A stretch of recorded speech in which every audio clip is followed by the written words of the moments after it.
All right. Well, I am super excited to introduce my return guests, Alex Newman and Craig Wenclewicz.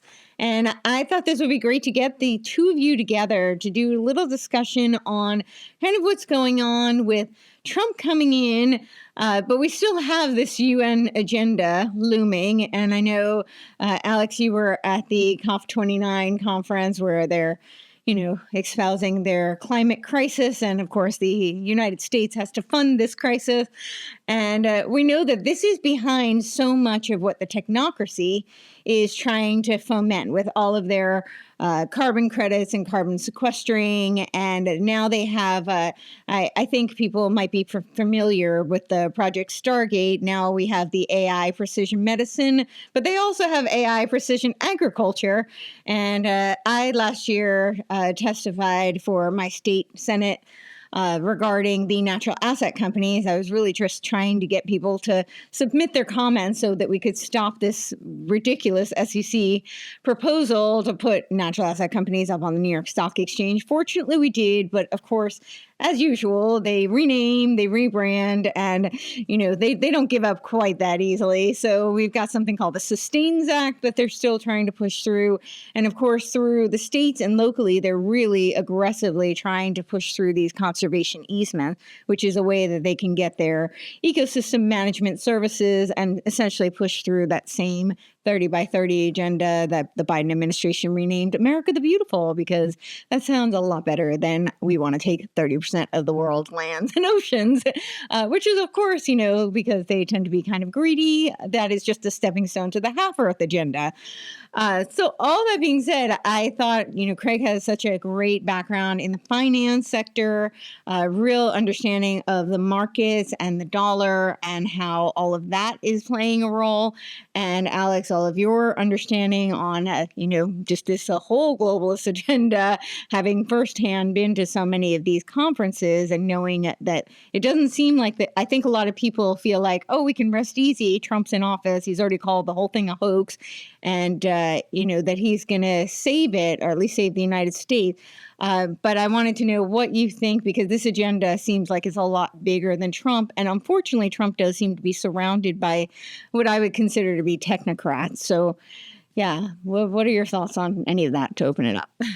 Sure. Well, let's start with the climate issue. I think understanding the role of the climate hoax in the globalist project is essential. I don't think you can understand what they're doing without understanding how the fraudulent notion that CO2, human emissions of CO2, are pollution, is at the core of all of it. The political transformation, the economic transformation, even the religious, moral, and values transformation that we're watching right now. Yeah. And I'll tell you what, initially I was very concerned as we were watching Trump name some of his key people. I went to Azerbaijan just a couple months ago for the COP25, and 5 Republican congressmen show up and, we like America first, and we don't like CO2. We're going to work on more projects to capture CO2 and reduce CO2. Every single one of them touting how we were going to reduce CO2 as if there were some kind of problem with the gas of life, the gas we exhale. And so I was very concerned. You saw Howard Lutnick come in. This is a guy who actually has been instrumental in the building of global carbon markets. And he was the co-chair of the transition team. Now he's the commerce secretary. You had Elon Musk, who spent years blabbering about the alleged need for a carbon tax. You had Lee Zeldin over at the EPA, one of the first Republican members of Congress to embrace this total fraud that human emissions of CO2 are dangerous and are destroying the climate. So that was all very concerning. And I'll tell you what, it was like a big blow. Trump had called this a hoax. He had called it a fraud. But when I was looking at this, I'm thinking, man, this is not good at all. Now, I'll temper all that with what he has done since, literally from the moment he was sworn in, has been absolutely spectacular on this front in particular. He signed the executive order on putting America first in international agreements, and he went way beyond anything he did in the first term. He stopped playing along with the fraud that we need to wait 4 years to get out of this ridiculous Paris agreement. And not only that, he said we're out immediately, effective this moment. He also said any agreements, pacts, treaties, arrangements, conventions, whatever you call these dumb things, made under the UNFCCC, the UN Framework Convention on Climate Change, which is the UN treaty that kind of underpins it all from back in the early 90s, all of that is null and void. We're not participating anymore. We're not complying with it. We're not giving you money for it. So all of that was, I think, an incredible victory. But it gets better. So try not to get too enthusiastic. It gets way better. He also signed an executive order where he commanded the EPA to initiate a review of what's called the endangerment finding. Now, this sounds very boring and policy wonkish, but I promise it is absolutely critical to understand. 2009, Barack Hussein Obama, a Marxist traitor trying to destroy our country, comes up with the fraudulent idea that CO2 needs to be designated as pollution, and therefore the EPA actually has a duty to regulate this pollution. That was the underlying legal basis for shutting down our power plants, stopping oil exploration, stopping refining, undermining transportation, putting all these crazy regulations on our auto manufacturers that are bankrupting Detroit.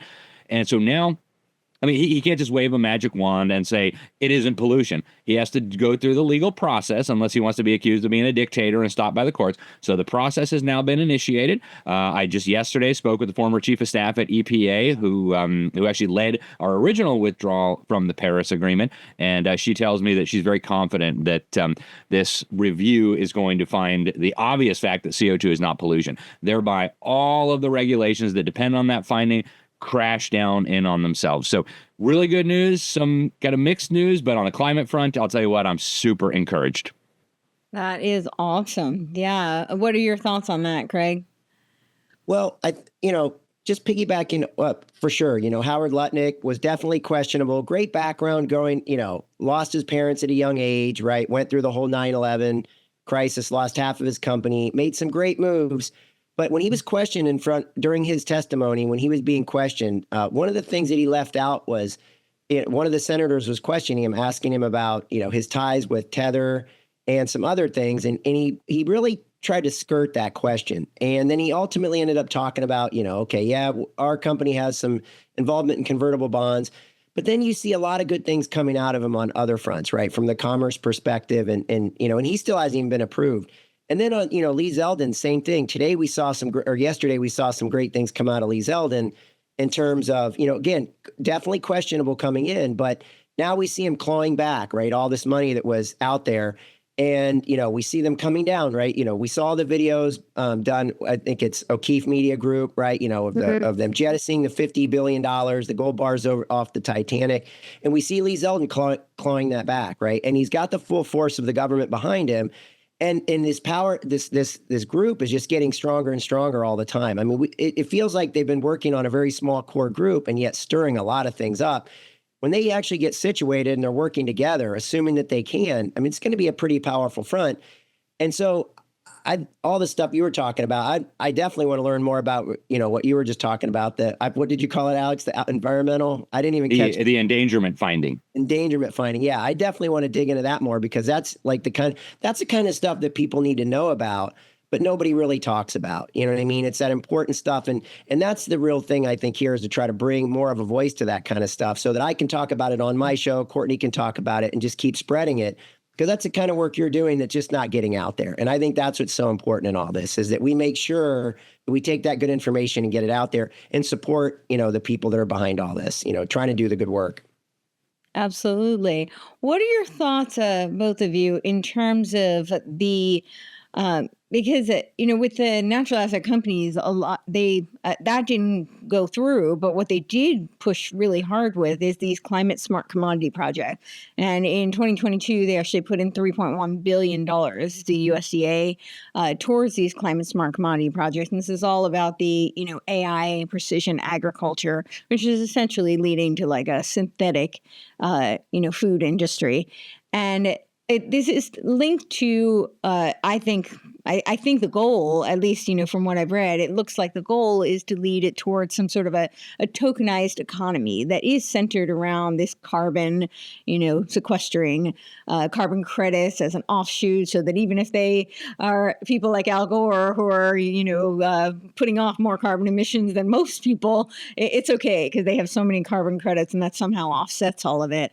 And that's what I'm seeing. And I know Trump did ban the CBDCs, which is definitely a great thing. I'm super encouraged by that. I support it. But I'm very concerned about some of these stablecoin discussions, some of the Bitcoin being a reserve currency. We do know that Bitcoin can be hacked and that it can be a surveillance metric. And right now there might be a finite number, but that can change. Regulations around it can change. And so I'm concerned with the potential movement into a cryptocurrency of sorts. And even if it's not a central bank digital currency, I'm still concerned about seeing some sort of a private sector or public-private partnership network state type of use of a network state in the Vishal Srinivasan sense of network state, the CTO of Coinbase. So what are your thoughts on that? You want to go ahead, Alex? Do you have anything on that, or? Yeah. Sure, I'll be happy to start, and I know you'll have a lot more. I'll start by saying, CBDC is obviously a terrible idea. It needs to go, and you're exactly right, Courtney. We know what these evildoers are planning. The Bank for International Settlements at this point isn't even hiding it anymore. They want the international blockchain ledger where every asset in the universe will be tokenized. You'll only be able to interact, buy and sell if you take a digital ID and use the digital currency that they are preparing for us. This is a global technocratic gulag slave system, and we must resist absolutely with every fiber of our being. Now, Bitcoin and some of the other cryptocurrencies I think are interesting. I think the jury's still out on this. I'm sure there are some people who know, but it's not public, right? We don't know. Did the NSA come up with this? Did DARPA come up with this? Or was it really some dude hiding behind the name of Satoshi? I have no idea, right? I really don't know.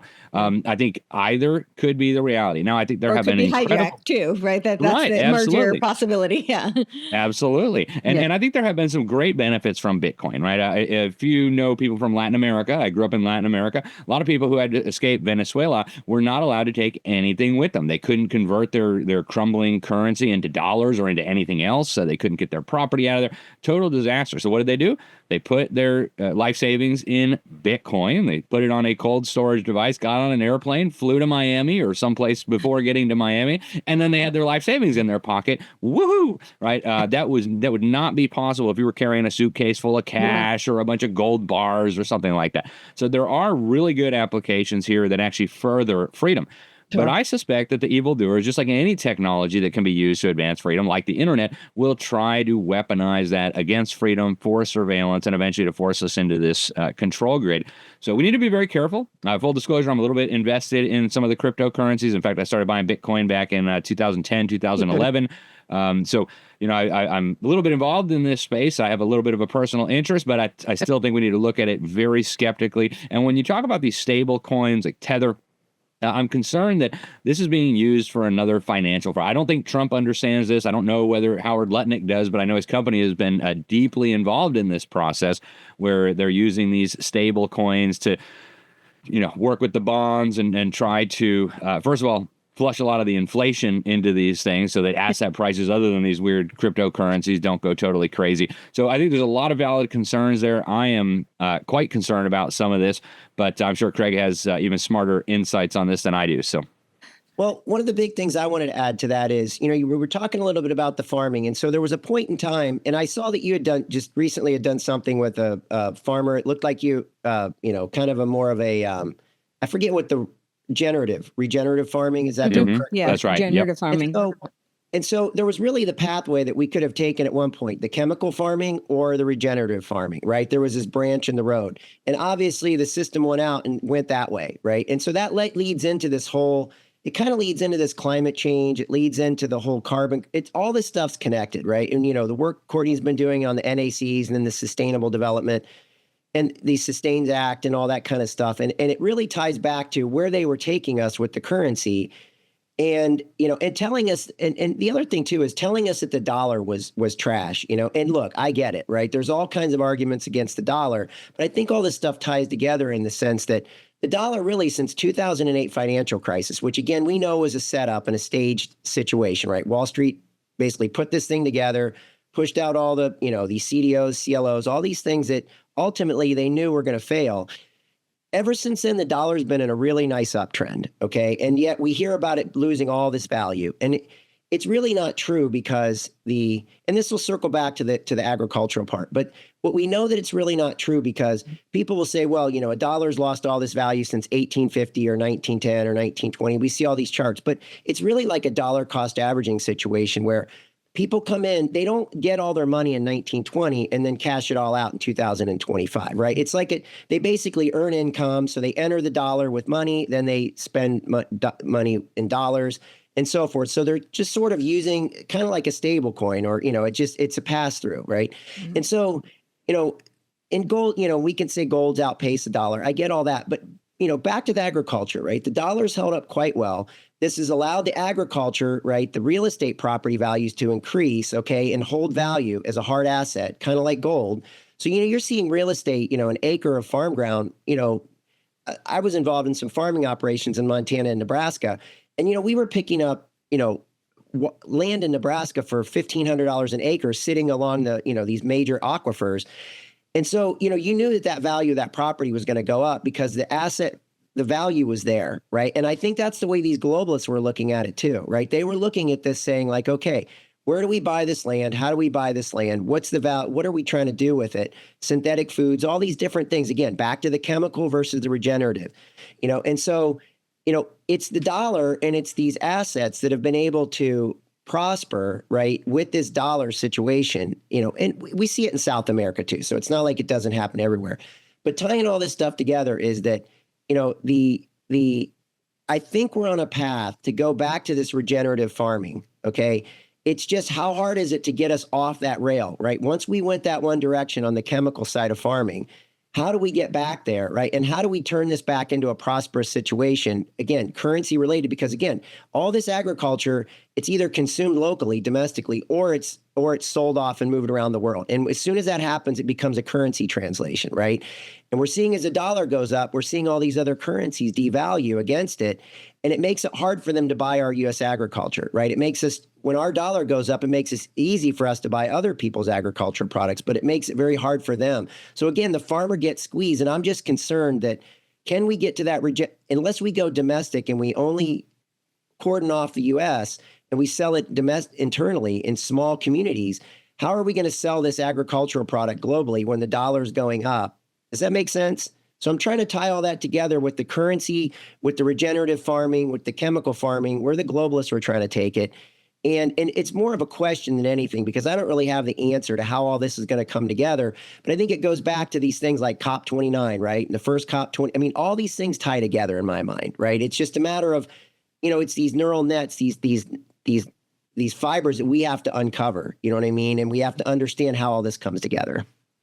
Well, I'll just say one thing before I want to get your take on this, Alex. But with regenerative versus chemical, I do think it's important to understand that with the UN and the World Economic Forum, these big NGOs, they typically use regenerative in a way that doesn't necessarily mean what we think it means. So they're really using regenerative to mean achieving net zero or close to net zero, reducing net zero. So in some cases, that may be truly regenerative. I absolutely support regenerative farming. For those who can do it, that I prefer to purchase regenerative farming. I think it's cleaner, healthier, all of that. Not, mass scale doesn't always have the ability to do that. I understand that as well. But I also know that word has been a little bit co-opted. So it doesn't always mean, sometimes it means chemical, because they're really talking about achieving the reduced carbon emissions rather than truly regenerative. But yeah, Alex, do you want to comment on any of that? Yeah, and that's the case with so many words that people think they understand, not just regenerative. It's the same with sustainable. It's the same with gender equality. It's the same with human rights. People have an image in their mind, a conception in their mind of what that means. And of course, the UN and the evildoers weaponize that, because we hear something like that and we get warm and fuzzy. Oh, that sounds wonderful. Don't we all want to do that? But they really mean oftentimes exactly the opposite. The Patriot Act is a perfect example of that. So never trust globalists when they're talking. Always go back and see what do they really mean when they use that terminology. We need two dictionaries. Yeah, that's right. Yeah. But what are your thoughts on the dollar? Some of these coins that the potential cryptocurrency. The fact that we do have some technocratic kind of influences surrounding Trump. I would have put Elon Musk in that category. There's certainly Peter Thiel's not in the administration directly, but he's certainly got his proteges sprinkled throughout. And we're seeing this Project Stargate that's being launched. And yeah. Well, I think Trump is surrounded by a lot of people who think different things. And one of the things that I have learned about Trump is that he actually likes to have people who have really different opinions in the same room and just let them talk it out so that he can get a better understanding of what are the issues, who's right, who's wrong. I'm very concerned about some of the people around Donald Trump. And I could start with the Treasury Secretary, Soros man, Council on Foreign Relations. There's a few of these people that I could point to that concern me greatly. And I do see some of that technocratic influence. Of course, Elon Musk actually comes from a technocrat family. And then you look at some of his proposals. Let's absorb Canada and Greenland and maybe all the way down to Panama. And suddenly it looks like the North American technate. Wow, that's an interesting question. Does Trump understand all of that? I suspect not. Probably until Patrick Wood and some others started highlighting this, probably not 1 in a million Americans did. But I think he's going to have to resist the temptation, because what happened during the first administration, what's happening during this administration is evildoers know what Donald Trump likes to hear. They know kind of what he's about. I want to make America great again. So they're going to try to package all of these terrible ideas in conservative terms that are palatable to make America great again people. So digital ID won't be digital ID, part of the technocratic control grid to make you a slave. It'll be the conservative solution to the open borders that crazy Biden did. It'll be the conservative solution to the voter fraud. It'll be the conservative solution to kids going online and seeing porn or going on social media without their parents' permission. So we have to resist the temptation to embrace something just because it comes in a fake conservative package. And I think Trump needs to do that as well. I do think he learned a lot from his first term, but he would be very naive to think that those people all suddenly went away, and they're still there. So. For sure. And the whole technique thing is very, very interesting to witness. Craig, what are your thoughts on, because you've talked a lot about the dollar, and I know, both of you are very aware it is a fiat currency. Of course, we would like to see the Federal Reserve at the very least audited, if not, completely done away with. But that being said, one of my big concerns is that I think people, we live in a soundbite culture where, as you know, our education system has been intentionally dumbed down. Speaking of packaging things in words that conservatives like to hear, things like school choice, which is really government schools for everyone, creating global citizens. This is not about giving you parental rights, and that's a great example of how they do that. So we have our education system has unfortunately been intentionally dumbed down. A lot of people don't know the history. I think now people are, they're becoming more aware that they've been lied to. And so when they're fed little sound bites, it's very specifically curated truths. So they learn our currency is a fiat currency. This is terrible. We have to take down this whole system. But I don't think they're thinking too far ahead. And my concern, I voiced this many times, is just that, but I think it bears repeating, is just that without having, it's not that I support fiat currencies, I'm not somebody who supports lies in general, but I understand that if it were to, whether it implodes because it's, predicated on everyone buying into a lie, or it becomes intentionally destructed, that without having not just an alternative system, but a bridge, a true kind of pathway that supports in the meantime a transition, if you will, millions literally could die as a result. And I'm very concerned about that because I think that the, evildoers, as you aptly put it, Alex, I think they would not mind that so much. And then, we would have just the cold population, and then they can, steer the rest into the control grid that they're looking to achieve. So, maybe I'll start with you, Craig. What are your thoughts on where the dollar really stands and what the future of that and how it holds up with, even if these emerging technologies, Web3 and the blockchain ledger and some of these coins? Yeah. Well, I think the big thing with the dollar is this, right? It's the lesser of many evils, right? So there's all fiat currencies out there. The dollar is the world reserve currency. And what that really means is that on the other, so think of it like a teeter-totter, right? We've got the dollar on one side and we have all the other major currencies of the world on the other. And on that other side of the teeter-totter, 50% of that is the euro. Okay. And then another percent is the British pound. And then another percent is, the Japanese yen and the Australian dollar, Canadian dollar, all these commodity currencies. Well, what happens is Europe, and this will kind of tie it back into the UN and some other things, that is as that stuff weakens, as the Europe weakens, right? That as the euro goes down, that drives the dollar higher. So the dollar can go higher, not under its own will, but under the will of other currencies that are falling apart worse. And a lot of people that I know who are doing big language model work right now, they're saying be prepared in the next, 4 to 6 weeks for some things to erupt in Europe. Okay, why is that? We're seeing at least an outlet. So we were getting frustrated in the United States, right, with what was going on in the prior administration and what we see going on around the world. We were also, you go to Europe, right? Take Germany, for instance, right? The AfD, right? The right-leaning party, they're going to see what's going on in the U.S. and they're going to want some of that. But if the AfD gets held and squelched down, they're now going to get very frustrated and they're going to see no way out, right? So what happens? Violence, other things erupt on the street, right? I mean, people are talking, the words that they're seeing in these language models that are starting to pop up, there's severe violence on the forefront, right? Which is what you're talking about, Courtenay, this anger, this frustration, no way to vent it. Mm-hmm. What is that going to do? It's going to destroy the euro. What does that do? It drives the dollar higher. It hurts all these emerging markets too, because you take some place like India, they just hit record lows against the dollar not that long ago.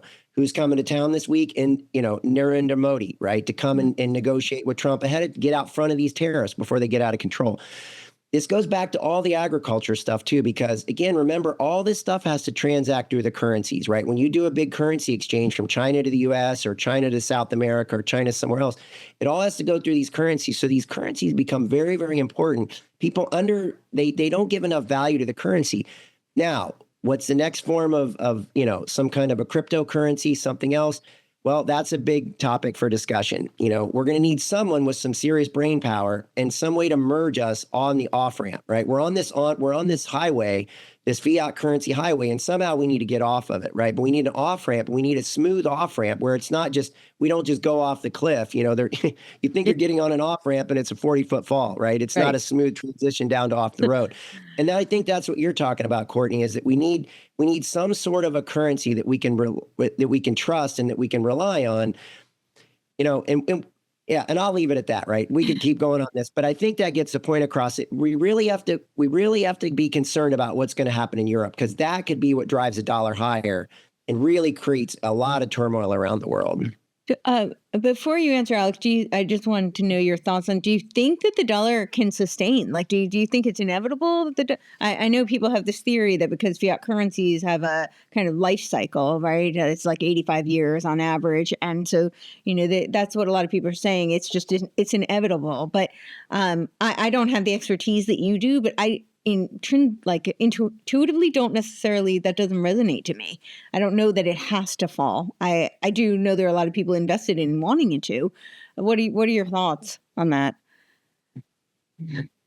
And could Trump, sorry, I'll just add to that. Could Trump, I know he wants to make America great again. And part of making America great again, he's always talking about bringing manufacturing back home. That doesn't mean that we don't do trade with other countries, but it means we're not so heavily dependent on other countries. And, that was a huge, cabal kind of trick that they did with when they initially took the United States off of the tariffs, right? In 1913, this is under Wilson. This was a huge part of the British War Bureau propaganda under the Creel Commission. Edward Bernays and Walter Lippmann, they were hugely instrumental in creating the narrative to sell Americans that we should go off of this, that we should implement this tariff act, go off the tariffs, which of course ushered in the 16th Amendment with the Income Tax Act. It would be great if Trump wants to get rid of that. I don't think that, back then it's hard to believe that they really ratified that. And I think there's evidence to indicate that, perhaps that didn't actually happen, but that's a conversation for another day and I can't actually prove it. But I do know that, prior to then, I think it was very unconceivable that we would be living off of income taxes, as a nation, that would be funding the nation. And tariffs were really largely how we did fund that. So I know there's been a lot of disputes about tariffs, but my focus is really, if we start to bring part of the reason they did that was to get this exportation of the manufacturing, this cheap slave labor, and to drive it out of the United States. And it was very, very successful. You know, the time was more centered around the East Indian British Company, but now we see a lot of that going through China. So I'm just curious if we could bring some of this, the farming, some of the natural mining, use the copious natural resources that we do have in the United States, like the oil that, we're not allowed to drill under the climate narrative, and to bring some of that back here, then could the dollar possibly sustain? Yeah. So. Are you asking me, Courtney? Yeah. Whoever wants to go. I do believe that over the long term, the dollar will go to zero. And I believe that'll be managed in such a way that it'll cause a crisis that would shepherd us either into a regional currency or a global currency if Donald Trump doesn't get a handle on this before he leaves office. And I believe the evildoers may try to collapse our economy and our currency before Donald Trump leaves office, because he'd be a perfect scapegoat forever. They could say in their fake history books, oh, Donald Trump and crazy conservative Americans caused this terrible collapse. Yes, the dollar is doing better compared to all the other terrible fiat currencies. But you just look at the dollar measured in gold. It's about 50% higher. Gold is in U.S. dollars just over the last year. And I expect those trends to continue because they continue spending money like it's going out of style. They continue creating new currency like it's going out of style. I agree with Craig. That's going to cause some serious problems for our exporters as other currencies sink even faster. But I think Donald Trump does have a better understanding than most people give him credit for. He has talked repeatedly in the past about gold as money. I just saw Elon Musk promoting Ron Paul as the possible next head of the Federal Reserve. I would love to see Ron Paul lead a commission, bring in some of the guys from the Mises Institute, maybe his son Rand Paul, some really clever economists, and figure out, all right, how do we carefully, because I think your point is very well taken, Courtney. If this just all happens in a crazy crisis, it'll be a recipe for disaster. How do we carefully move away from this giant fraud masquerading as a monetary system and move toward a legitimate, honest, sound money system? My preference, of course, is free market money. Nobody should be using coercion to force anybody to use any kind of currency. Gold and silver are God's money. That's what I like. But I think the market can sort it out without a bunch of crazy central planners at the Federal Reserve Board making these decisions for us. Yeah, I agree with that. Craig, what are your thoughts on that? Yeah, and I agree with that. I just think the big mistake was to think that the dollar was going to initially fail on the downside, because the dollar on the downside is really inflationary, right? And that feeds into the globalist situation. They love inflation, right? It's a hidden tax. So the dollar goes down, it's generally inflationary. The dollar goes higher, it's generally deflationary, especially for people in the U.S. And again, the U.S. is a major economy around the world, right? We've got 63 trillion of the assets in the equity markets, right? No matter how we measure it, the U.S. is a powerhouse. Right. And it's even gaining ground against China, even after COVID. And we know that was meant to kind of knock the U.S. down and put China up. But the point is this, that it's the dollar going higher that's going to fail and enforce this new currency, right? Because the world's going to have to come together and say, this just isn't working for there's a massive amount of people in these emerging markets, and they're going to get left to the side because they're not going to be able, for instance, if they own loans to the U.S., right, and the dollar goes up by 10%, their loan payments to the U.S. go up 10%, and it goes up another 10%. Their loan payments go up another 10%. So they just get to the point where they can't afford to pay back the loans. It causes a sovereign debt crisis, right? It's that kind of a thing that and the debt's the real issue. I mean, globally, we're at 326% GDP, right, to debt. I mean, it's just out of control. The debt's the real issue, right? The currency's just the fall guy for it, right? It ends up being the fall guy. It ends up taking the beating. They say, oh, we just print dollars. Well, we need a system that expands and contracts, because just to be hard locked to gold isn't going to work. It's got to have some flexibility, right? Growth of people, different situations that occur. We've got these different measures of money supply, M1, M2, M3. They're there for a purpose, right? To kind of monitor this stuff. But the real key is this, that the dollar going up is what's going to cause the failure, more than likely, right? And it's the deflationary situation. So the higher the dollar goes, I think the more we're going to be forced to transition over to some other form of a currency that's more reliable, goes back to, Ron Paul, and it goes back to these sound money principles, right? We're going to have, at some point, we're going to go through some kind of a crisis. It's probably going to be devastating. Like Courtney said, there's going to be loss of life. There's going to be major rearrangements on the global empire spectrum. and we're going to have to go to another currency that works for a lot of people. But I think the big mistake was to think the dollar was just going to fall off of a cliff. It's actually the opposite. It's a higher dollar, I think, that causes the collapse and the force and forcing us over to another currency, because down dollar means globalists just get richer. Mm-hmm. Yeah, I can very much see that. I guess I know Trump was talking about doing some sort of like return to a gold back kind of a currency and something like that. I would love to see Ron Paul be brought in to take care of some of this. But I don't know if that could be, even if we do move into a digital. I guess I have two questions to throw out, and then maybe we can wrap up. I know time is short, but if we were to use maybe that as like a transition, this is really just some brainstorming, trying to get your thoughts on this. To use that as a transition, I think they really do want to put us into some sort of a digital kind of a infrastructure. And I'm curious if you think that it's possible to have that be done, whether I know Trump has talked about putting us on putting Bitcoin on as the reserve currency. And can that really be utilized without having, Trump kept talking about defunding the UN, cutting us out of the UN. He's made some great steps, and I'm really, pleased with some things we've seen out of the past 3 weeks. But he hasn't made that hard line. And so I feel like I see it even in my state, that my governor is carrying these bills, and somehow these legislators, I don't know what's going on behind the scenes, but I can only speculate there's some sort of corruption. These public-private partnerships are creating these backdoor deals, as at least that's what it really looks like from my view. And so it's not even coming from the federal apparatus. This is coming from a supranational entity.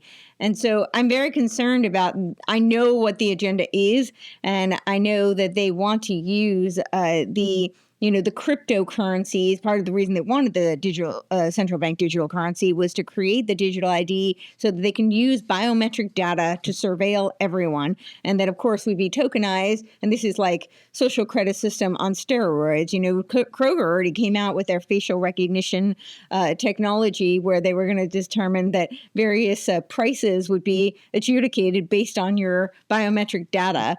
If that's not dystopian, I don't know what is. So I don't know, is it possible for us to even transition into some sort of a digital format that doesn't require biometric data, digital ID, which even if the people who are using it have the best of intentions at heart, because I do believe there are freedom-minded people who are trying to, see how they can use the technology for just what you pointed out, Alex, in the beginning. We were talking about, the people in South America who had to put all of their life savings onto a Bitcoin. So it absolutely can be a beacon of freedom and utilized for, those purposes. But I know there are evildoers who are looking to use it as a surveillance, tracking, and control grid system. And I'm wondering if that is escapable, avoidable. Sorry, that was a lot. I think time will tell. Yeah. Unfortunately, I'm about to be late to my next engagement, so I got to drop off right after this. But I think time will tell. I think just like the internet, right? A lot of these technologies are a double-edged sword. They can be used to advance freedom, or they can be used by tyrants to enslave. And in many cases, both simultaneously. The internet, right now, we're using this to get accurate, good, reliable, important information out to the public. At the same time, the evildoers are using it to spy on us, manipulate us, rig the algorithm so that we only see what they want us to see. So I think we're going to see the same thing with AI, the same thing with these different cryptocurrencies. It's going to be a perpetual race, right? And this has been true for all of human history. When firearms were invented, tyrants wanted to use it to enslave more people. Freedom fighters wanted to use it to defend more innocent people, to promote liberty. So this is a perpetual battle, and I do hope people will get up to speed on these technologies. We need more good guys that know how to use this stuff so that we can have a better chance of using this to advance freedom rather than allowing these evildoers to enslave us. Well, thank you so much for that. I know you do have to go. If you need to hop off, I'm going to let Craig answer and we'll wrap up. But thank you so much. And I'm into that. Let's hopefully the freedom fighters and the light win. So thank you so much. Absolutely. Thank you, Courtney. Thank you, Craig. God bless you guys. If you want to tell everybody just quickly before you hop off where people can find you, we'll post all your links below.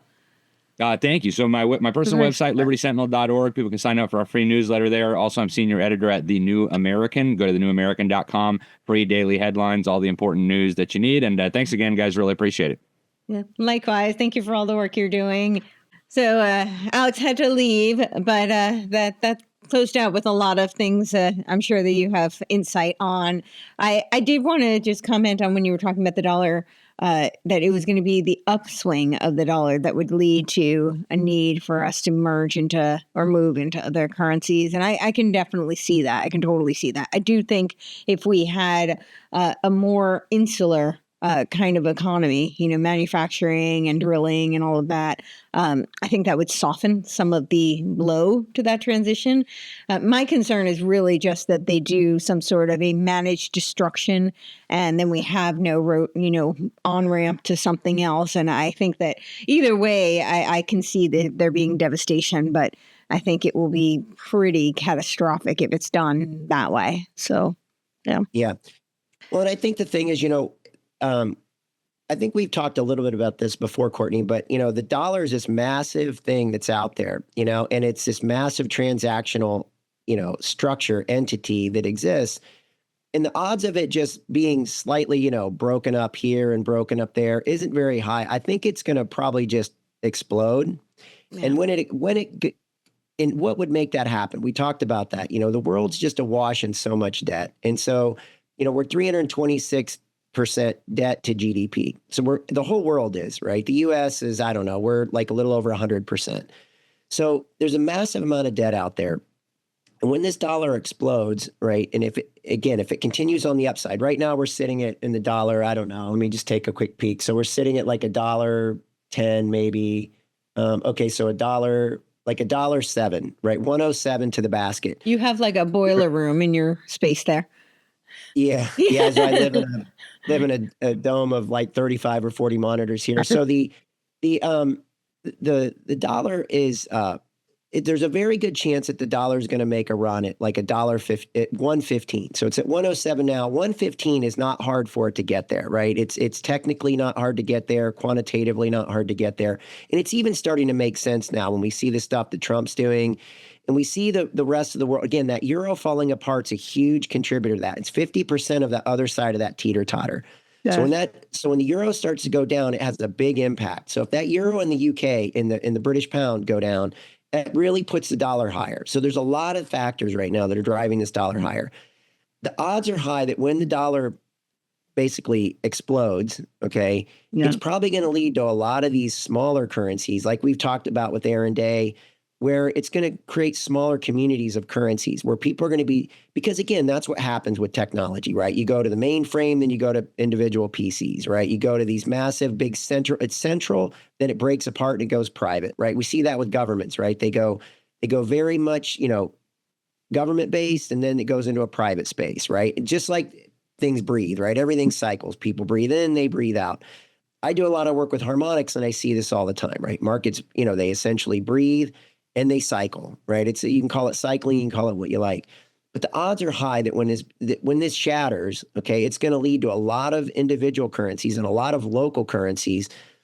And that's what Aaron's talking about. And it's going to be a technology-based thing, right? Where people are going to have there's going to be enough people out there with the technological expertise that they're going to create a currency based on their community, their little place, right? Because in the end, it's becoming one big world. And we're breaking down the barriers that used to define a currency. A currency used to be defined by a region, and the values and the cultures of that region. That's starting to change because, again, we talked about this the other day when we were with Aaron. People don't necessarily live next to family anymore, right? So these cultural value things are slowly whittling away. And when that happens, it becomes a global format. We have this one big digital global overhang. That's why these globalists thought they could make their move and install a digital currency, right, where they could create social credit scores, you measure your carbon footprint, attach all this stuff to attach it to corporations, attach it to everything. Yeah. Everything's got this score. They would roll out this new currency. But the populist movement is fighting against that, right? We're fighting, and it's very clear that we're fighting against that. And they either have to just retreat for a period of time until people go back to watching, football all day on Sundays, and and they just, right? They're just they're in their little space and they're not thinking about this stuff. But right now, this is on people's mind, I think. And so it's going to be very hard to install some. We just saw Jerome Powell get asked the other day by one of the senators saying, can you guarantee me there's going to be no central bank digital currency? And he said, absolutely. He said, yes. He didn't say absolutely. But you can see the pressures on them. Now, we know Jerome Powell, the head of the Federal Reserve, he's a fair-weathered friend, right? He's going to say what he's supposed to say. He's going to, because he was going with all the debanking stuff, and now he's against debanking, right? Now he's going to look into it, right? Like they didn't know this was going on. He clearly knew debanking was going on. I mean, he's got his fingers, he's got access to all the information. So again, these guys are fair-weathered friends. And so, back to the Federal Reserve, back to the dollar, back to the currencies. I think when it implodes, it's going to lead to a broken society, a broken series of societies where everybody's got their own technological expertise and people are just picking up the ball. So it's a restructuring, kind of like maybe a state or a regional type of a structure where people get, people just take the technology, they develop it, people sort of gravitate to it. Maybe they even move. Maybe you don't even have to geographically move, but you can digitally move to a space where it's comfortable for you, right? You can domicile your money in this place where it's comfortable, but you're living over here in this geographical space. I mean, the whole world's getting turned upside down, and it's hard to understand how this is going to resolve itself. But I mean, it's that kind of stuff you have to keep in mind. You can actually geographically be in the space you're in, but you may place your money and your assets in another digital space where you feel more comfortable, that it actually has a better structure and a better currency and a better, structural. Because what are we doing? When we do Bitcoin, right? We don't know where that's at. You put it in Bitcoin. What is it? Where is it? I mean, do you hold the physical token? No. Do you hold the digits? Yeah, you hold the digits. But again, it's sitting on some peer-to-peer network somewhere else that's being validated and verified. Why can't we just have this you could be in a geographical location, but you have a currency that's domiciled somewhere else, and it's all okay because it's these fragments of markets and currencies, but over a global space, right? So lots of fragments inside a global space. We almost have to think this crazy because I think that's where we're headed, right? I mean, you have to have a whole new framework, right? A whole new thinking to figure out how this is going to settle out.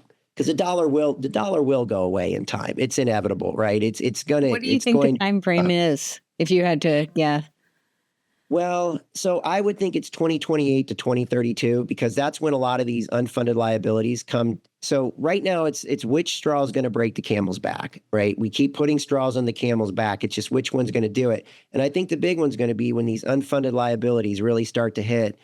And we hear about this all the time, right? The baby boomer generation when they got to a certain age, and then all that stuff just kind of went away, right? And they stopped talking about it. We see the same thing like happened with Vanguard, right? For a long time, you could find out how much assets under management Vanguard had, right? And then all of a sudden it just went away. You can't even find it. Try to Google on the internet how much assets under management Vanguard has. You can't find it. They took it all away. So again, they take this stuff away when they don't want you to think about it and know about it. And so I think 2028 to 2032, we go into this period where the unfunded liabilities start to they engulf the system. We're post-Trump at that point, right? Do the globalists conspire, set up shop, waiting for that make their move after, because who comes in next? J.D. Vance. Is he really a good guy or not? Is Peter Thiel then his guidance counselor? These are the kind of things we don't know, but that's why these conversations that we're having are so important because there's a runway for people to prepare and think about this stuff ahead of time. What you don't want to do is get to 2027, December of 2027, right? And you got a new president coming in. And the whole system's, the globalists been plotting because these people aren't going anywhere. Well, I shouldn't say that. The chances of Trump getting to all of them in 4 years is very low, right? Right. You got a lot of wealthy power that sits behind the scenes that there's layers deep in the onion that reside in Europe. They've got all their shields. They hide behind government. To uncover all them and get all those people in 4 years Trump's moving fast, but we're 2 months. What are we, a month in? I think we're a month in, 2 months. 3 weeks yeah. Yeah, so since the election, we're three months in, right? November, December, January. Yeah. Since the inauguration, we're 1 month in. Right. So the question is, how much can we do in the first year, the second year, the third year, the fourth year? And what do we actually get to the core of the onion and stop these bad guys? It's possible, right? It is possible. But if we don't, then I think this 2028, 2032 really comes into the framework where all these things start to add up. And there's too many things to project there, but I think the easy things to project are the unfunded liabilities, the massive amount of debt, another regime coming in after Trump, unless he serves another 4 years. But I just don't see it. He's getting too old. He's getting old enough. He's not going to do it. And I don't think he'd even push for another 4 years. Even if the people wanted it, I'm not sure he would do it. So that's what we're aiming for, is this 2028, 2030, 32 to kind of prepare for what's coming. And also, there's a lot of projection that there's a war between China and the U.S. around that same time frame. And we see these guys gearing up for it too, right? We see these guys like Lucky who run these, small private, these guys that are making these drones, right? They're gearing up for 2028, 2027, 2028. They see something. They're being told something. They're getting funded based on something. It's probably a war that's coming. That's the way you typically resolve these debt issues, is through war. And sadly, that's probably that could be another straw that breaks the back. Well, I think that's unfortunately spot on. The Chatham House has already, done several symposiums on us being in a Cold War with China. And they keep talking about how, they're speculating when will it go kinetic. So they have several videos having this conversation, kind of strategizing around it. So that indicates to me that they're if it's not inevitable, they're certainly pushing for it. So, and I think that you're right. It's because usually that follows when we have these kinds of fiscal issues. Sorry, what were you going to say? Yeah. Well, I was going to say, and is Trump even prompting that? When you see him making these moves, now the Panama Canal makes a lot of sense, but when you see Greenland and Canada and now Gaza, what is China thinking, right? This Gaza thing can completely screw up China's Silk Road, right? So China was setting up, trying to reestablish the Silk Road, which goes way back in time, and that's a story for another day. But this causes problems for their restoration of this Silk Road, right? Italy's Meloni, right? They almost had her come over to the side of China. They had her playing ball, but now she's back. Now that she's got Trump again, it's easy for her and Malay and these others to come back to the Trump side.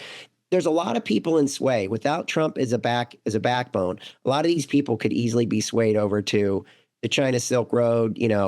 They don't have a choice, right? I mean, again, Maloney's underneath the euro, right? If she doesn't play ball, she doesn't get funding. She pays in, but she doesn't get any of the funding back, and she's going to get voted out, right? It's a lose-lose situation for politicians in Europe. You can't win, right? Because of this is another story for another day, but there's so much structural issues with Europe. That's going to factor into this whole thing too. Ultimately that will factor in. Sure. No, it absolutely will. I'm concerned I don't think you're wrong, but I am very concerned about this kind of regionalized and not geographically, just this, really it's network state is what it is. These various digital kind of communities that have their own currency and they're incredibly decentralized. And I am very concerned about it because not to say that there aren't well-intentioned people, like we talked to Aaron Day the other day, and I think he has really good intentions, and a lot of people like him are trying to use it to instill freedom. And I love that he wants to find some way to make it, backed by something like gold-backed, or, they're kind of trying to brainstorm around that type of thinking where it's really not a fiat currency.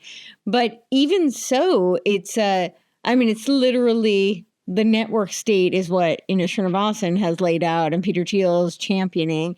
But this goes all the way back. I mean, this is H.G. Wells' concept of how we're going to achieve the world brain is through this decentralization. He talks about it in terms of ideologically, various institutions and academic institutions. And he talks about it in that sense. But I think that we're unfortunately, because of the technology, I don't want to say that the ideological, philosophical, religious movements don't matter, because they absolutely do. And they're part of how they're trying to foment this technocratic takeover. But I think we're getting up against a time frame where the technology is advancing so quickly that they don't need those things the way that they used to. And so they've kind of transferred it over. Those things are all still the underpinnings. I think they're using those philosophical precepts or religious precepts in some cases in order to create the technological infrastructure that they're designing. And this network state would be a great example of that. But the technology, I think once we get to Web3, we're going to see a situation where people are going to be, And I really hope the two don't converge. I hope that there's some time in between a dollar, disappearing and moving into other currencies and this Web3 emerging, because I think people are going to be in a state of like real shock. Yeah. What are your thoughts on that? And I think it's also a vehicle for really the control, no matter. Yeah, I mean, I'd like to see the good guys win, and I'd like to see all these various technologies used for freedom, but I don't see how it's possible for it to truly be decentralized without having any kind of digital ID, where you don't have any kind of biometric data attached. And these are all the slippery slopes for the control grid. Yeah. Well, and history has a tendency to repeat itself. And we see that, in the past, we go from centralized to decentralized, back to centralized. We go from private to public markets. We see all these cycles and these, flexion points. The thing that really concerns me more than anything, Courtenay, is, take, for instance, Elon Musk. He sends up these rockets. I don't know if you've seen this, but it just shoots out these satellites, bam, bam, bam, bam, bam, and he might drop 40 or 50 satellites. So you get this, this Starlink network up above us. And so whether you're centralized or decentralized, you still have this eye in the sky. Yep. And there's nothing we can do against it, right? It's tracking everything. And, again, if you start somehow, whether it's through a vaccine, whether it's through a self, accepted chip that you put in your body or whatever. I mean, we know the technology's there to, for these satellites to look down and see,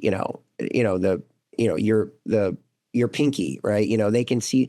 So can you really hide? That's the problem. And so you're talking about, this is a totally different game where I don't know, the good thing is that, without Trump, I'm afraid that we were very close to slipping into some sort of a situation where the technocrats were going to completely take over, and it was going to happen really rapidly. Yes. At least we're seeing some form of a resistance, right? Where there's a pushback, there's a fight back. And people, as long as people are aware and they see this and they say, look, this Starlink's not a bad thing. It's another network. It's another system. Networks aren't bad necessarily.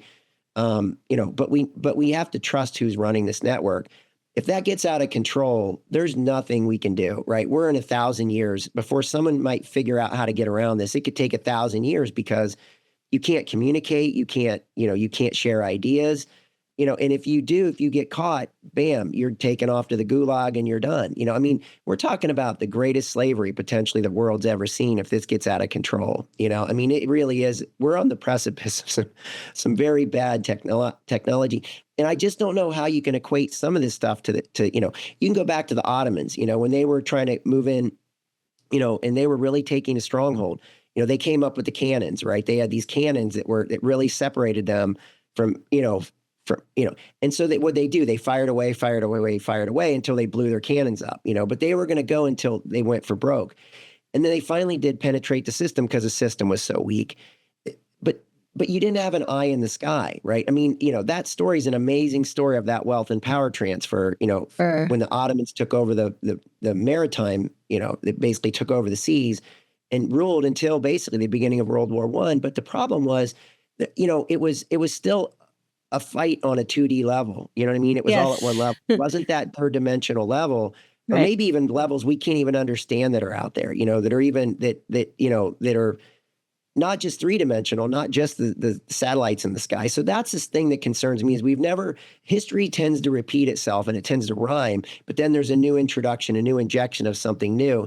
And it rhymes still, but it can be amplified to the point where you can't really, we could be at the point where you can't use history to model the future. We're getting to that point where it could become so distorted. That's a dangerous point that we're at. I so agree. And, yes, I think you can use it as some sort of a predictor, but the technology is really, really advancing at this point. And when you talk about the pushback, I agree with you. I think the alternative was not only a technocratic, gulag system really fast, but, using the, communist format and ideology to completely subvert the Constitution, which has already, been trampled on quite extensively. But I think we would have moved much, much faster.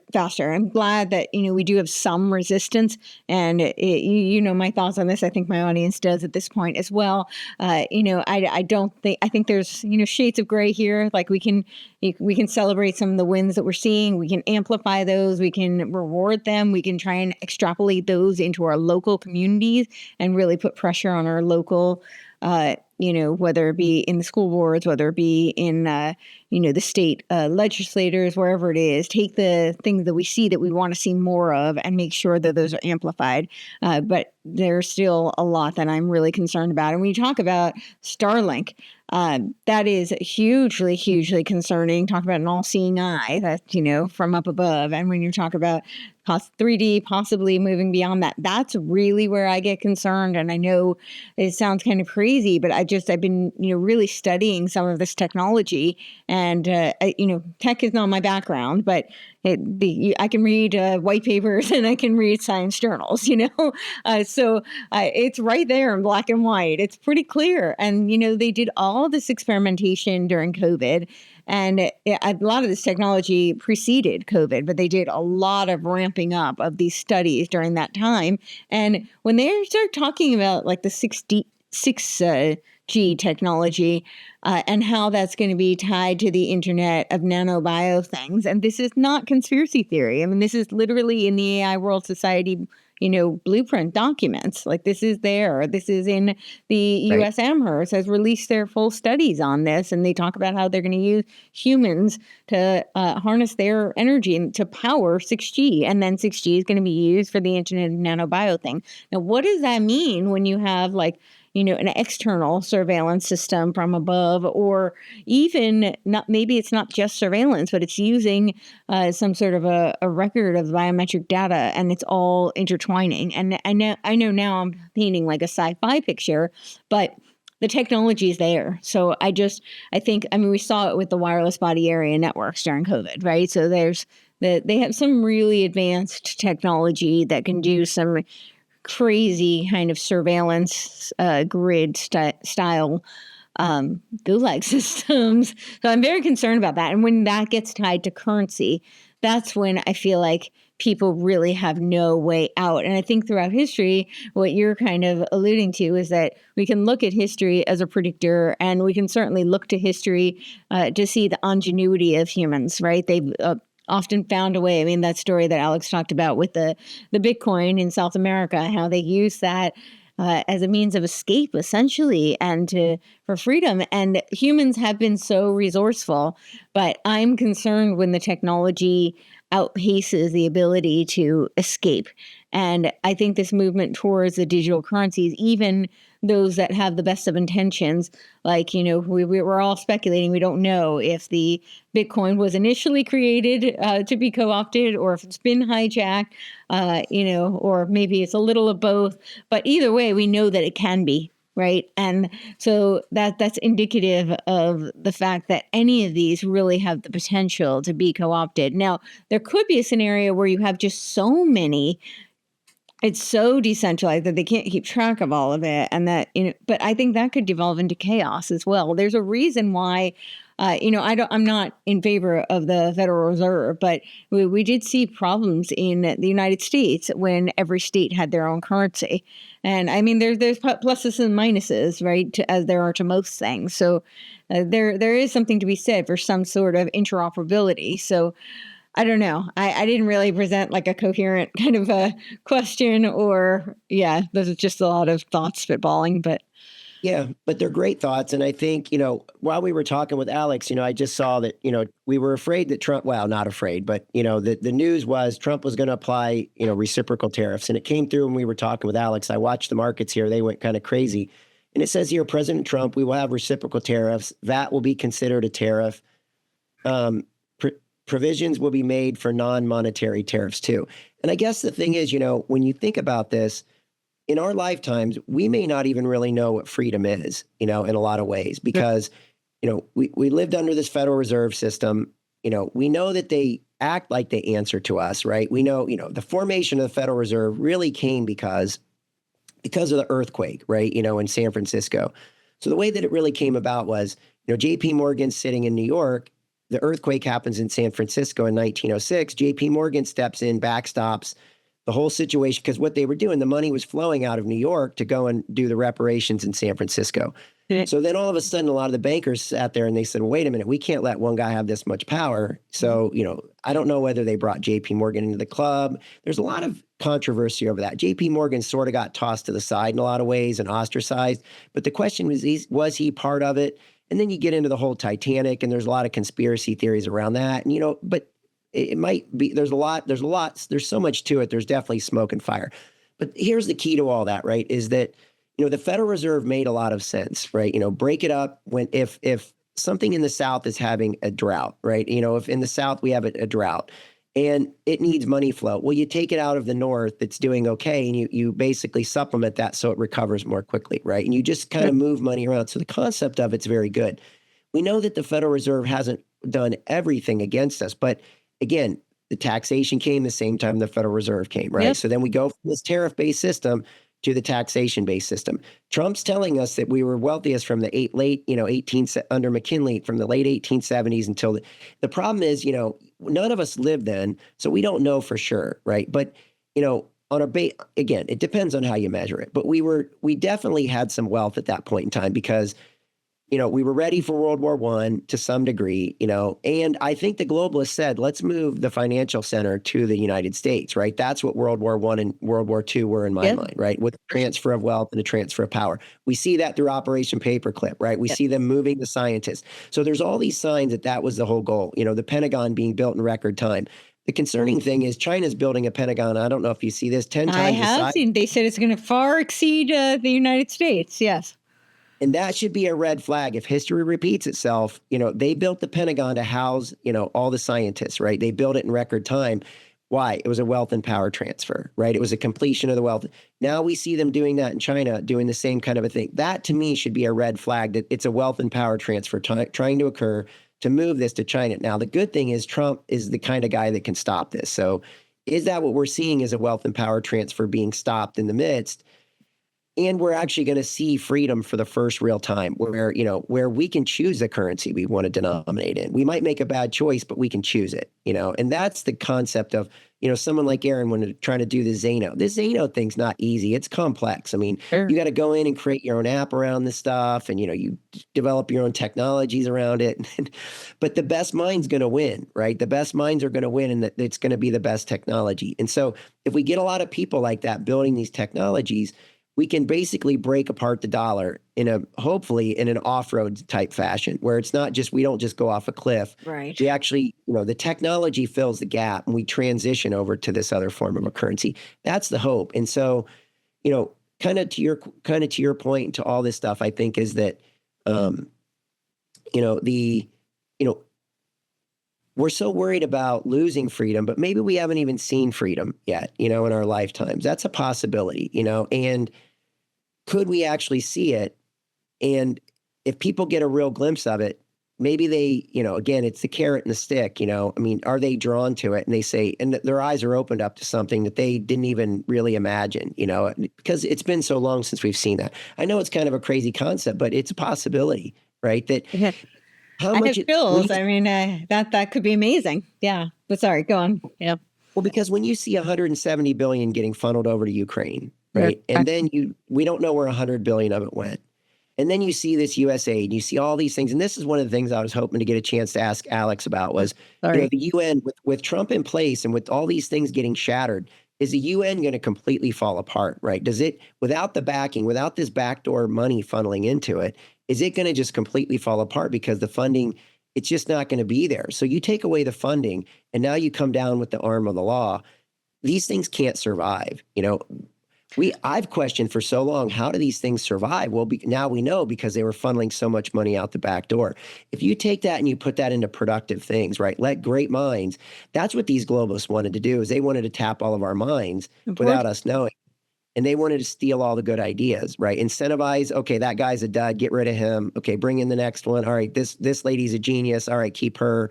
Or next, this guy's a dud, get rid of him. And so they put them on it, put everybody else on this virtual reality thing. We'll kill them off over time. I mean, you could see where they were heading with this stuff. But I think with these, let the great minds come up with great ideas and fill this gap so that when we have to transition from the currency, if we let great minds solve the problems, and I think that's what Trump's going to try to do, I hope, is he's going to try to let great minds solve the problem because the technology is really close. It's still very chaotic and very amorphous. Hasn't formed yet, but you can see it's out there, right? This Bitcoin has some good things to it. Ethereum, Monero, these things like Aaron's working on, the Zano and this, what's the other one he's working on? Karma, these things all have some really good things to them. It just needs great minds to develop it and give us that off ramp from the dollar when the dollar does implode. And it will. I mean, it's going to break apart at some point. It has to.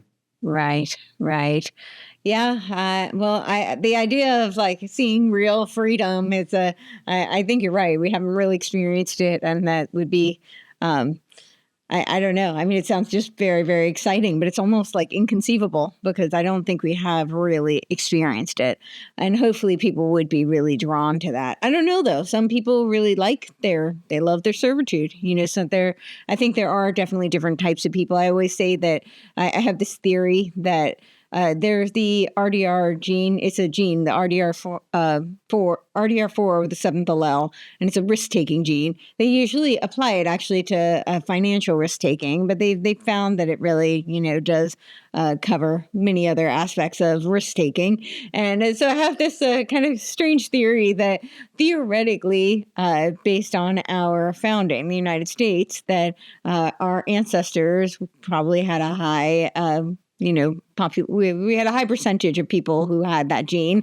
And so theoretically, we should be higher risk takers than maybe people elsewhere. But I think they've done such a good job of trying to breathe that out of us. I think that's a huge part of what the education system was really designed to do. And in many ways, our fiscal and civic system as well. But I think if people were to have a taste of it, not everybody would gravitate, but I think there are people who would. And I think a huge part of creativity is real freedom. So you can have, freedom that has no bounds, something where there's no confinement at all, because that people can't be creative in that space either. It's too chaotic. It's too expansive, and they don't have. It's kind of like kids coloring inside the lines. You can be very creative when you know what the lines are to color within, and you can push those. Maybe a little bit, maybe go a little bit outside the lines, and you can create something really beautiful and unique and interesting. But when you go too far outside and there are no lines at all, people don't know what to do, and you usually end up still with a blank screen, blank sheet of paper. But all of that to say, the best is the best would be someone who doesn't color inside the lines. Everything they color is outside the lines. You don't even do anything inside. They're coloring in a dog, and all they color is outside the dog, not inside the dog. That would be great, but they still have something to work with. So, all that to say, it would be great to see some of these really brilliant minds. I loved hearing what Alex said about Trump likes to bring people with just different ideas and maybe not always in agreement, just to hear the ideas, and I can really appreciate that. I find that that's usually when I learn most. I don't bring people who are going to come in and I'm not one to host like a bunch of debates where people are bombastic and disrespectful. I'm not saying debates can't be, respectful. I was on the debate team. They can be, but then they're very, very structured. And, that's usually a very specific format of its own. But I'd like to bring people who are willing to have respectful discourse, because I think that people learn more that way when, everything is going into, an echo chamber, as they say, or people are just being spoon-fed the same thing. They're not forced to think for themselves. They're only being given that one narrative, and so they don't really have to question anything. So I that is encouraging. Hopefully some really great ideas will come out of all of that. And I'm just really hoping that we can avoid some of this technology. Really, I think when Web3 comes in, it's just they want to put everything on blockchain. They're already doing this in other countries and they're using biometric data. This is tokenizing everything. So like people are being rewarded or penalized and, given demerits or just really having tokens taken away based on things like biometric data. And that just seems so horrifying. So I hope that we can avoid that with creative people and the best minds coming together. And I hope we do have some sort of an off-ramp. And when your question that you wanted to ask, Alice, I was trying to kind of get there too. But my biggest disappointment, I see that with the US aid, I love having all that exposed. I love that he wants to cut off so much of that funding, dismantle so many of those departments, but I haven't heard like a direct sever from the UN. And to me, that should be like, project number one. Like there is no reason. And that doesn't mean they won't still have some power, because we see it from the corporate structure. My research with Game B, there's B Labs, which gives they certify B corporations, and there are already 6,000 of these B corporations, which essentially do the same thing. They have an SDG adapter, so that it's all about achieving the sustainable development goal. And this is global, and it's not necessarily, yes, they partner with the UN, but I mean, these are corporations outside of whatever Trump does. So unless there's some sort of mandate that no American company or no company in the U.S. doing business can have any tie, but I think that would be pretty hard to do. I mean, there's maybe an idealist part of me that would love to see it, but I don't know how feasible any of that is. And these companies, some of the examples are like Ben & Jerry's, and Ben & Jerry's recently put out their video saying they're not an ice cream company. They sell ice cream, but that's not what they are. They're an activism company. And they're doing all these videos about, DEI, and which I recently learned is actually DEIB.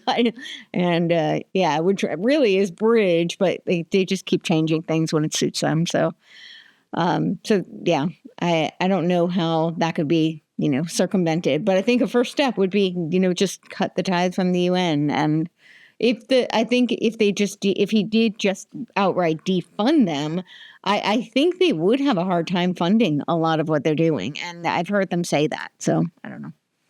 I don't know if you saw this today, but, so one of the things Alex mentioned was Scott Bessent, is the Treasury Secretary, but he's being sent to Ukraine, right, to talk about mineral rights, some other things. Yeah. Trump had his call yesterday with Putin. Then he released a social media statement, and then he actually had followed it up with a call with Zelensky. They're going to arrange a meeting in Saudi Arabia with the Crown Prince bin Salman, right? That's going to be neutral ground for Putin and Zelensky and Trump to get together and have this conversation about it, end the war. Great place to do it because, you're dealing with the energy there. The other thing I was going to mention, I didn't know about Scott Bessent and the Council on Foreign Affairs. Alex mentioned something on that, and I just didn't know anything about that. I've studied Scott Bessent pretty closely, but that was a new one on me, And what I was going to say about that is, what were you saying before? Because I just kind of lost my train of thought. What were you kind of just wrapping up with? Oh, I was saying that I think if you just defunded the UN altogether, they'd have a really hard time funding with their agenda. Yeah, perfect. Thank you. So here's what I was going to say is that, the Trump completely left the allies out of this discussion with Putin. Okay, that it caught them by surprise. If they want to keep funding this Ukraine, all this stuff that they've said, okay, it's going to cost them like $3 trillion to fund this, humanitarian aid and all this other stuff.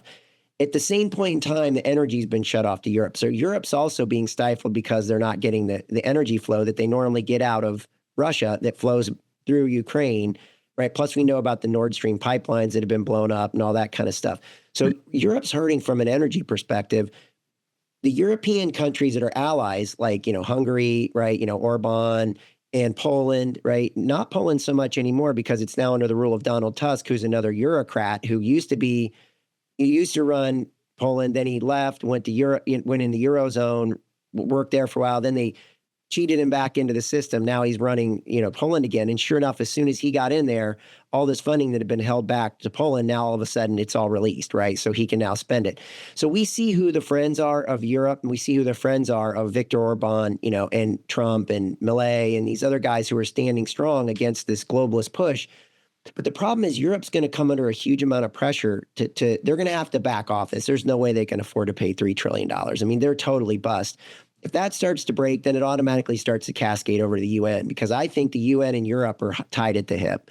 It's a structure, right, that was built, post World War II. There's, we've got components of the UN here. Europe has components of the UN there. It was a conduit that flowed between the two. Yeah.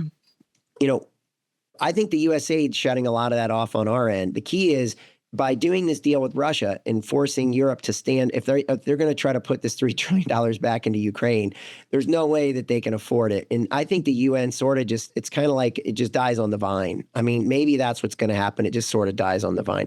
But there's a lot of programs and a lot of history to these. They're going on 70 years of age, some of these programs, UN programs. Yes. So, I mean, it's not easy for these things to just go away overnight. But I think, again, if they lose their money funding, they're very easy to take down.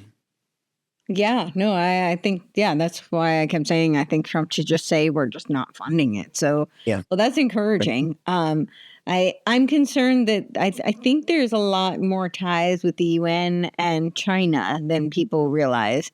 And I don't know how much of the funding comes from there, but I'd have to look into that. But I could see a situation where they just funnel it that way. Whatever was going through Europe now gets redirected. But I don't know. Well, and that kind of fits with, again, now we're starting to connect dots that might be kind of far apart. But if you think that, back to that Pentagon that China's building, if you think that there's going to be a wealth and power transfer, China's not going to pay anything in. They're going to continue to try to extract it out of the U.S.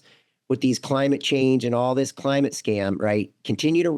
So I always like to talk about this in my show. Assets equal liabilities plus owner's equity, right? It's that simple equation. What they were trying to do is take all the owner's equity out, leave us with all the liabilities, right? Yep. And in their mind, the balance, it all balances out, right? Because they have all the owner's equity. They leave us with $70 trillion.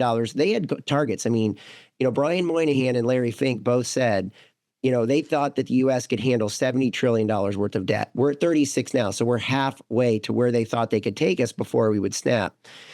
If that was their goal, then they were going to, again, thinking about this, right? If you look at our balance sheet, we're not broke, right? We still have a lot of assets.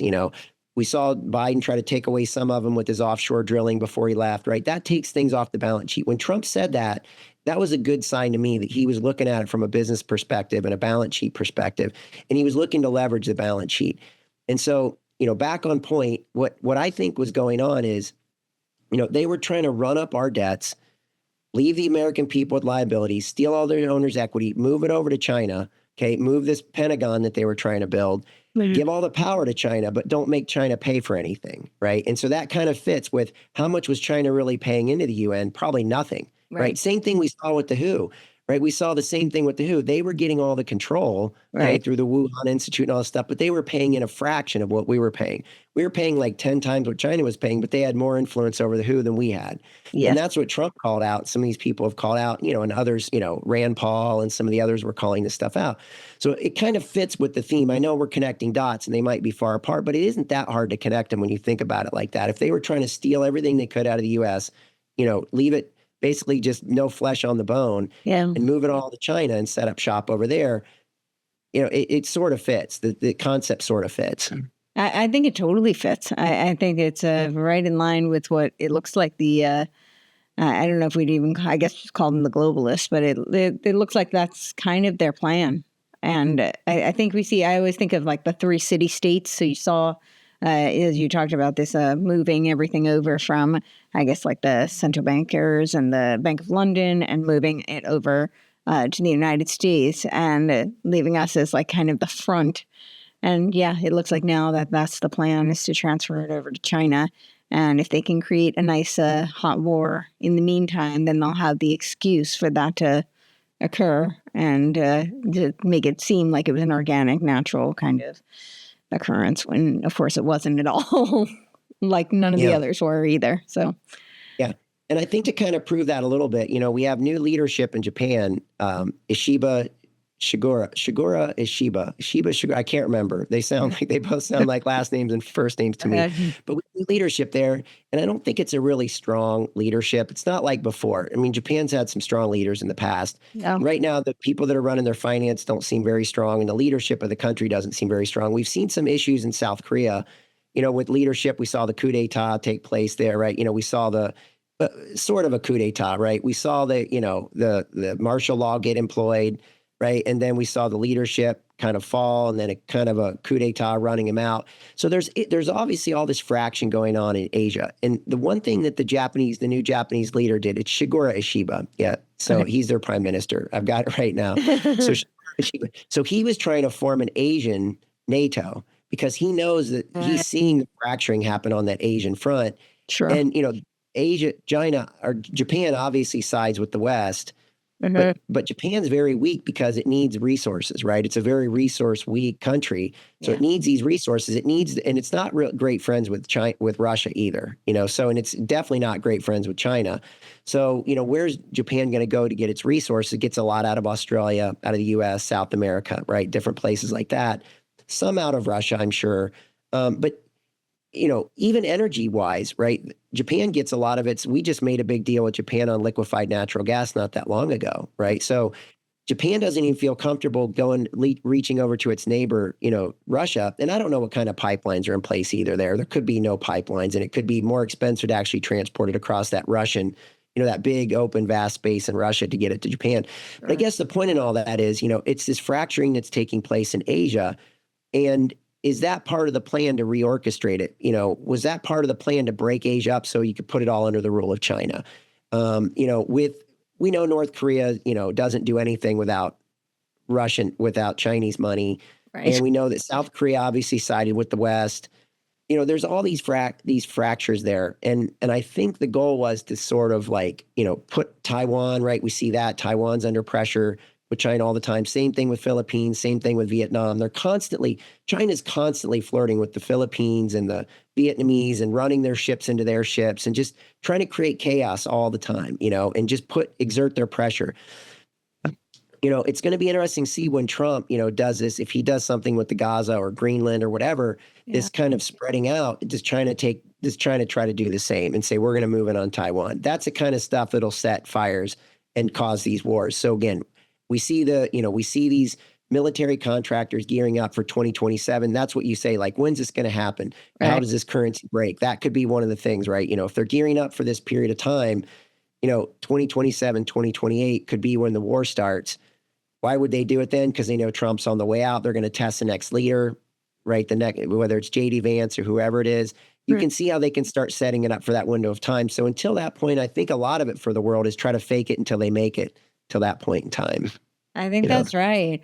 Well, what do you think people can and should do? What could help maybe push back against some of these plans, help, if anything, slow down? I think that's, one of the things I really hope for Trump is, and you alluded to this as well, is that he would be a disruptor. It's not necessarily, he's pushing through a lot of some of the other things, the technocratic stuff that I'm not thrilled with, but he has certainly been a disruptor in many other ways. And so I love that. I'm super pleased to see that. And that's always what I hope is just that, we have free will, and hopefully the people who want to see freedom reign will act as disruptors and use their agency. What would you encourage people to do? Yeah, I think the best thing to do, that's why I think the work you're doing is so important because, I take it from a financial perspective, right? And I can talk about the dollar and I can talk about the stock market and I can talk about the bond market. But I think the work that you're doing is so important because it gives people a backbone as to where we came from, who were the actors, how we got to this point, right? How these people have been doing this. This isn't an overnight event. This didn't happen over a 5 years or 10-year period of time. This is a long-term plan, and they're not likely to give up on it. They might retreat, but they're not likely to give up on it. So I think the number one thing is awareness. You don't have to understand everything. You don't have to understand every little detail. But I think a general awareness people have, and then share it with their family and friends, right? And make sure that people are aware of this. Because I think that's the number one thing, right? Is being prepared mentally for for what's going on, what's likely to happen. I don't know if there's any better preparation, right? The next thing you can do is you can start to think about other strategies. We're seeing a lot of volatility happening in the NASDAQ. We know over the last couple of years, the NASDAQ's been the Magnificent Seven, these high-tech stocks, right? The Googles, the Teslas, the NVIDIAs, the Microsoft, all these actors that we know, right? Amazons and everybody else, right? That's what's been pulling the stock market higher. Yeah. We start to see that coming apart with this DeepSeek, right? We start to see, again, DeepSeek was probably that's a whole other, but quickly to just kind of sum that story up was, around the holidays, around Christmas, people knew that Silicon Valley knew DeepSeek was making a move, right? They knew that it was there. And they didn't roll it out until after Davos, right? The weekend after Davos, they let it out. And since then, here's what we've seen. We've seen it. We saw a gap down in the stock markets on Sunday night when the futures markets open up Sunday night. We saw a big gap down on DeepSeek. Okay. The next week, we see a big gap down on the Canadian, Mexican, Chinese tariffs. We knew about that on Friday. There was no new data between Friday and Sunday night. So that was all a planned and orchestrated deal, right? That next weekend, another gap down. And then this last Sunday, there was absolutely no news. And we saw the same kind of a gap down. And it went to very, very like predictable levels, right? We saw it go right down to these. I watched these harmonics. We saw it come exactly down to these levels and stop right at those points. So I think that these globalists are maybe pulling a little money off the table, retreating, tucking some money away, maybe just backing off a little bit, hoping that Trump doesn't come looking for them, hoping that they can just sit tight for a while. As again, back to what you do, right? This isn't an overnight plan. This just didn't happen in the last 5 to 10 years. This has been building for a long period of time. And as long as you have that awareness, you can now look and say, well, what are these guys doing? They're probably retreating a little bit. We saw that at Davos, right? The bigger question at Davos this year wasn't who was there, it's who wasn't there, right? And then it's also like, there's so many ways to measure it, right? I mean, the whole sex worker thing, you can measure it by that, right? There's so many things you can look at Davos and see that it was a real flop this year. And the big event was really Trump coming in remotely and speaking at it, right? Everybody was piled up outside to go and watch him do, from an electronic presentation, from back in the States and in Davos, Switzerland. So we know that, that they're retreating, right? They have to retreat. They've sort of been found out. And so they're going to, just like we've seen with the NACs, right, to the Sustain Act, right? They're going to switch the name. They're going to reorchestrate. They're going to come back with another thing, right? That's what you teach, right? That's the stuff you talk about all the time. That's why it's so important. So, I mean, as long as people have that awareness, you can start to connect the dots and put the story together. And then it's easy to take it into the financial markets, right? And do this stuff. And you can see what's going on with the debt market, right? What's going on with the currencies, right? The story just continues to play out and unfold. What are they doing? Like once you understand that background, you can then see what they're doing. And now you can start to prepare yourself financially too, right? So I think the first thing is mental preparation, spiritual preparation, health preparation. And then the next thing is the financial preparation. And so as long as you have those other things in place, I think that stuff kind of falls in line. If you're willing to, again, rather than coloring inside the dog, color outside the dog, look at it from a different perspective. You know what I mean?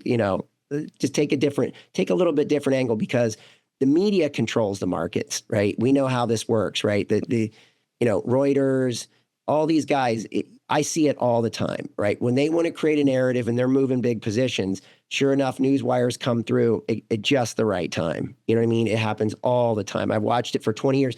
15 years ago, I'd scratch my head like, what is going on? And then after a while, you finally start to wisen up to what's going on. And you're like, they're in complete control of this thing, Now, they're not in complete control, because I think in the end, God's cycles and the harmonics are in the real control. And I see that happen all the time. And they can't mess with that. But inside that space, they'll mess with it as much as they can. They'll cheat as much as they possibly can.